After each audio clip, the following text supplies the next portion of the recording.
इफ्तिखार आरिफ ने लिखा है कि हम अहले जबर के नामो नसब से वाकिफ हैं। सरों की फसल जब उतरी थी तब से वाकिफ हैं। कभी छुपे हुए खंजर, कभी खिंची हुई तेग, सिपाहे जुल्म के एक एक ढब से वाकिफ हैं। वो जिनकी दस्तखतें महजर सितम पे हैं सब, हर उस अदीब हर उस बेअदब से वाकिफ हैं। ये रात यूं ही तो दुश्मन नहीं हमारी कि हम दराजिए शबे गम के सबब से वाकिफ हैं। नजर में रखते हैं असरे बुलंद बामिए मेहर, फुराते जबर के हर तश्ना लब से वाकिफ हैं। कोई नई तो नहीं हर्फ हक की तन्हाई, जो जानते हैं वो इस अमरे रब से वाकिफ हैं। नाज़रीन, मैं हूँ यासिर रशीद और आप मेरा व्लॉग देख रहे हैं। नाज़रीन, इस मुल्क के उमरा, इस मुल्क के शुरफा, इस मुल्क के गुरबा की बेहतरी के लिए कुछ नहीं सोच रहे। कुछ सोच रहे हैं तो अपनी कुर्सी बचाने का सोच रहे हैं। कुछ सोच रहे हैं तो अपने मुखालिफ को उठाने का सोच रहे हैं। कुछ सोच रहे हैं तो किसी को दबाने का सोच रहे हैं। कुछ सोच रहे हैं तो ज़बानों पर पाबंदी लगवाने का सोच रहे हैं। और अगर कुछ सोच रहे हैं तो अदालत उज़्मा को जवाब देने का सोच रहे हैं। आज अदालत उज़्मा में हम समाअत हुई है। चीफ जस्टिस उमर अता बंदयाल ने रिमार्क्स देते हुए कहा है कि सियासत ने अदालती कार्रवाई को आलूदा कर दिया है। सियासी लोग इंसाफ नहीं, मनपसंद फैसले चाहते हैं। Supreme court practice and procedure bill के खिलाफ दरखास्तों पर 8 रुकनी लार्जर बेंच ने समाअत की। दौरान समाअत चीफ जस्टिस ने रिमार्क्स दिए कि जजेस से मुतल्लिक बेंच का फैसला चीफ जस्टिस करता है। मुकदमे पर फरीकैन के संजीदा बहस की तवक्को है। लार्जर बेंच को बेहतरीन मुआवनत फराहम करनी होगी। इंतखाबात के लिए फंड्स मिले या नहीं मिले, सुप्रीम कोर्ट ने इलेक्शन कमीशन से रिपोर्ट मांगी। चीफ जस्टिस उमर अता बंदयाल ने कहा कि पाकिस्तान में अपनी नौइयत का यह पहला कानून है। यह कानून रियासत के तीसरे सतून के बारे में है। जजेस के जारी करदा हुक्म पर अमल दरामद सब पर लाजिम है। किसी भी जज के खिलाफ रेफरेंस आने की कोई कानूनी हैसियत नहीं है। जब तक रेफरेंस समाअत के लिए मुकर्रर न हो, उसमें कोई अहमियत नहीं होती। दौरान समाअत पाकिस्तान बार की फुल कोर्ट बनाने और जस्टिस मज़ाहिर अली अकबर नकवी को बेंच से अलहदा करने की इस्तदा जो है वो चीफ जस्टिस की जानिब से मुस्तरद कर दी गई। चीफ जस्टिस ने कहा कि हमारे पास 15 जजेस हैं। बेंच में जो बैठे हैं वो सुप्रीम कोर्ट के मुअज़्ज़िज़ जजेस हैं। 7 सीनियर जजेस और फुल कोर्ट बनाना चीफ जस्टिस का इख्तियार है। इफ्तिखार चौधरी केस में अदालत ने यह करार दिया था कि रेफरेंस सिर्फ सदर ममलिकत दायर कर सकते हैं। किसी जज के खिलाफ रेफरेंस उसको काम करने से नहीं रोक सकता। सुप्रीम जुडिशल काउंसिल की राय आने तक जज को काम करने से नहीं रोका जा सकता। चीफ जस्टिस ने समाअत को मुलतवी करते हुए कहा कि हम दरखास्तों पर आइंदा समाअत 8 मई को करेंगे।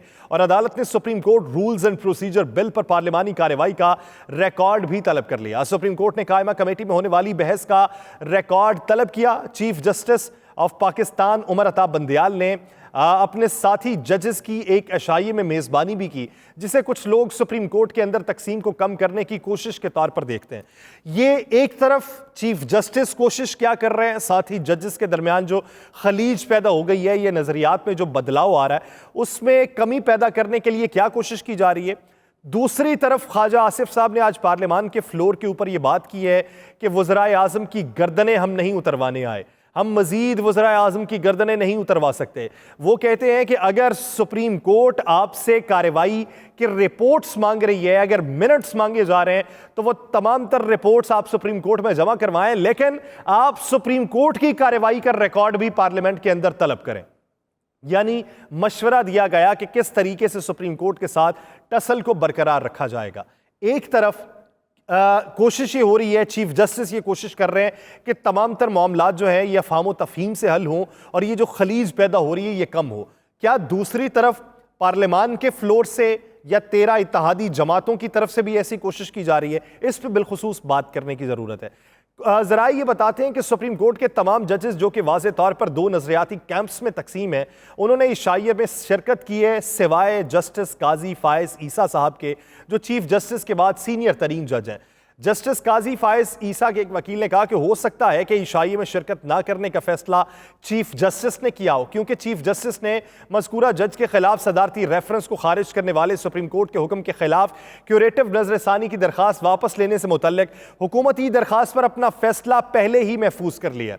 मालूम हुआ है कि अदालत उज़्मा में यह एहसास पाया जाता है कि अदालत के काम करने पर कुछ कम अज कम इत्तफाक राय पैदा होना चाहिए, जो कि चीफ जस्टिस उमर अता बंदियाल की जानिब से पंजाब असम्बली के इंतखाबात के लिए आज खुद नोटिस की कार्रवाई शुरू करने के बाद से बुरी तरह मुतासर हुआ है। इससे कबल एक रिटायर्ड चीफ जस्टिस ने भी ये जराए बताते हैं कि सुप्रीम कोर्ट के दो जजेस जस्टिस उमर अता बंदियाल और जस्टिस काजी फायस ईसा के दरमियान मफाहमत को मुतासर करने की कोशिश की थी। मफाहमत का बातचीत भी हुई, दोनों के दरमियान अफहाम तफहीम के हवाले से पैगामात भी एक दूसरे तक पहुंचाए गए। और पीर के वाक़े पर बहुत से लोग ये राय रखते हैं कि 7 जज जो SC practice and procedure act 2023 की समाअत करने वाले बड़े बेंच में शामिल नहीं हैं, उनका कोई ज़ाती एजेंडा नहीं है, लेकिन वो अपने हलफ और ज़मीर के मुताबिक फैसले करते हैं। 8 जजेस के बेंच ने 13 अप्रैल को SC practice and procedure act 2023 को मुअत्तल कर दिया था।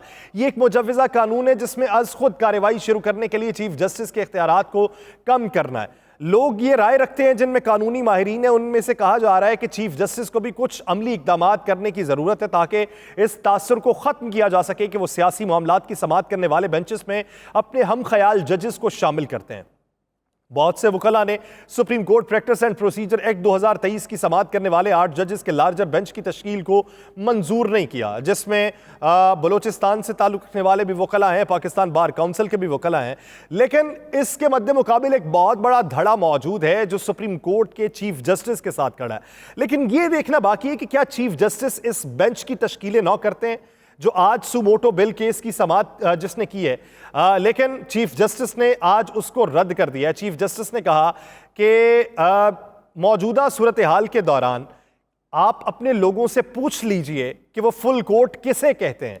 वो फुल कोर्ट अपने हम ख्याल जजेस को कहते हैं या फिर वो फुल कोर्ट जो है वो 15 के 15 जजेस को कहते हैं। चीफ जस्टिस ने जजेस की तलबी पर अभी तक कोई फैसला ना सुनाया। उनका कहना था कि सुप्रीम कोर्ट के 2 ग्रुप्स में जो मौजूदा सूरत हाल है उसमें एक तरफ 8 जजेस हैं जबकि दूसरी तरफ 7 जजेस हैं। ये बहुत सी राय है जो पनप रही है। सुप्रीम कोर्ट में 2 असामियां खाली भी पड़ी हैं। बाज़ वकला ये राय रखते हैं कि मसाइल के हल के लिए फुल कोर्ट इजलास बुलाने की ज़रूरत है और 2 साल से ज़ायद अरसे में कोई फुल कोर्ट मीटिंग नहीं हुई, इसलिए फुल कोर्ट मीटिंग हो जाए तो उससे नज़रियात भी जांचे जाते हैं, उससे फैसलों में भी आसानी होती है।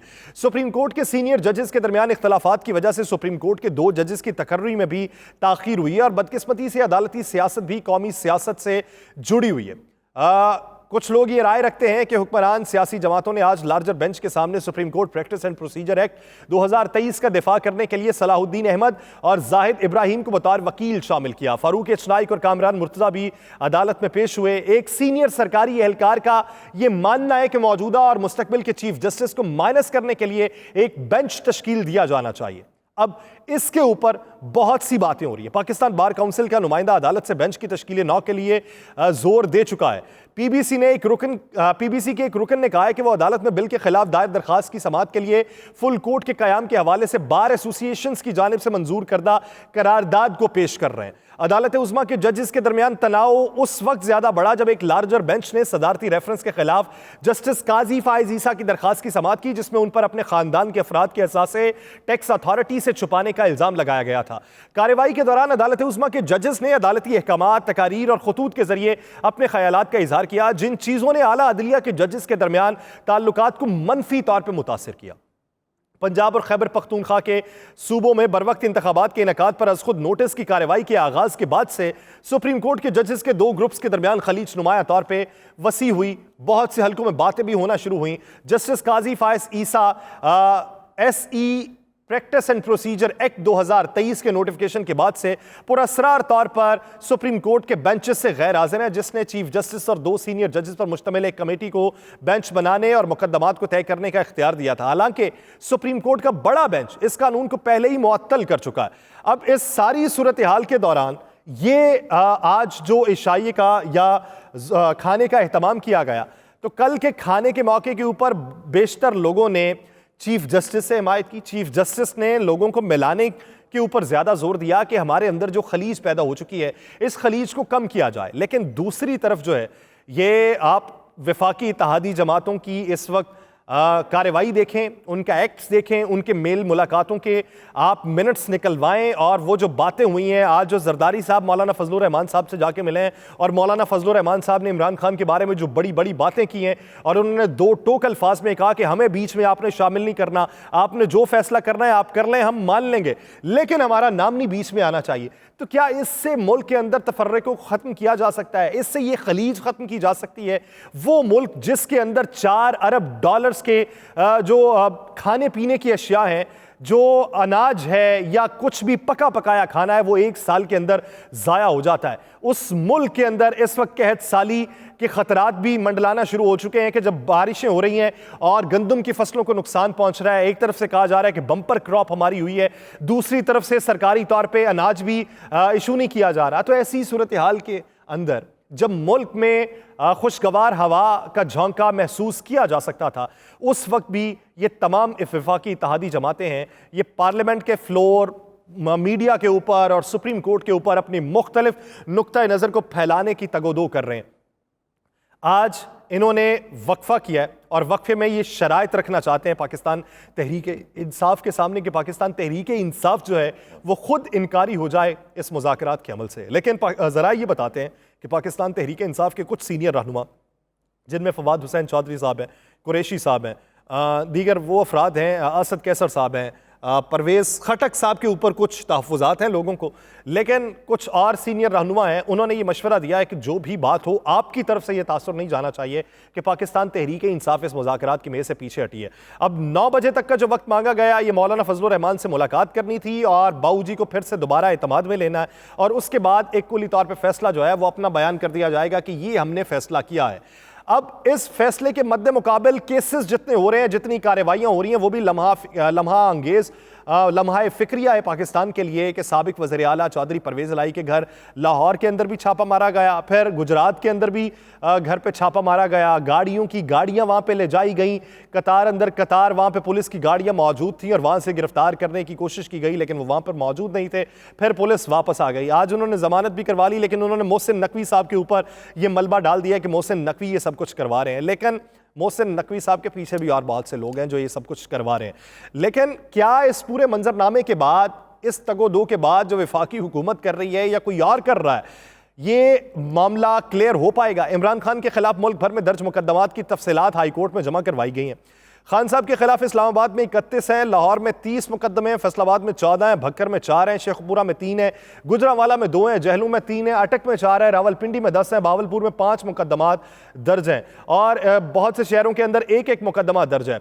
जस्टिस अनवारुल हक पन्नू जिन्होंने आज समाअत की, उन्होंने कहा यह तो नहीं हो सकता कि 150 मुकदमात दर्ज कर दिए जाएं और कहें कि फिर जाके कानून का सामना करें। आज अदालत खान साहब के साथ खड़ी हुई है।